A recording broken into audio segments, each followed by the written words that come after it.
Today I'm going to walk you through setting up the OneDrive for Business Sync client step by step. By the end of this tutorial, you'll know exactly how to sync and access your work files seamlessly across your devices, without struggling with outdated versions or hunting for your documents. Let's get started. The first thing you need to do is make sure you actually have the OneDrive app installed. This might sound obvious, but sometimes, especially if you've got a new computer or your IT team recently updated things, you might not have the latest version, or it might not be there at all. So take a quick look, search your Start menu for OneDrive. If nothing pops up or you see an older version, just head over to Microsoft's website or check with your company's IT help desk and download the most recent sync client. It's free, straightforward, and trust me, having the latest version will save you a lot of potential headaches down the road. Now, once you know the app's there, go ahead and open OneDrive. Again, just pop open your Windows Start menu, type OneDrive, and click on the app. It's that little blue cloud, you can't miss it. The first time you do this, it might take a second or two to start up, so don't worry if you have to wait a moment. Next up, the app will prompt you to sign in.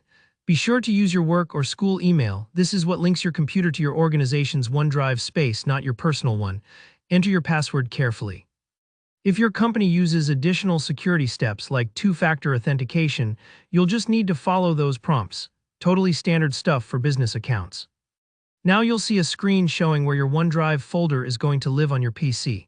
By default, it usually picks a spot in your user folder, but here's your chance to be picky. If you'd like your OneDrive files somewhere else, maybe on a different drive or in a custom folder, go ahead and change the location. Picking the right spot can help keep things tidy, especially if you have limited space on your main drive or want to separate work from personal files. Now comes a really important point, choosing which folders from your OneDrive library to actually sync to your computer. Think of this as packing a suitcase for a trip. You only want to bring the essentials. Syncing everything might seem convenient, but if your OneDrive is stuffed with files you rarely need, you'll waste valuable local disk space. So select the folders you use the most and leave the rest online. You can always change this later. Once your choices are set, click Open My OneDrive. This little button kicks off your first sync. Your selected folders will begin downloading right away. Depending on your internet connection and the amount of data, this step could go quickly or might take a bit. Just give it some time. You'll know it's working when you see files popping up in your OneDrive folder. After setup, all your synced OneDrive files will appear in File Explorer under OneDrive, your company name. It's just like any other folder on your computer, only now your files are both local and in the cloud. Super handy.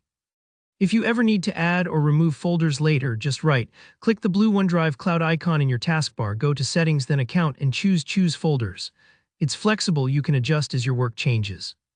Another feature I highly recommend enabling is Files on Demand.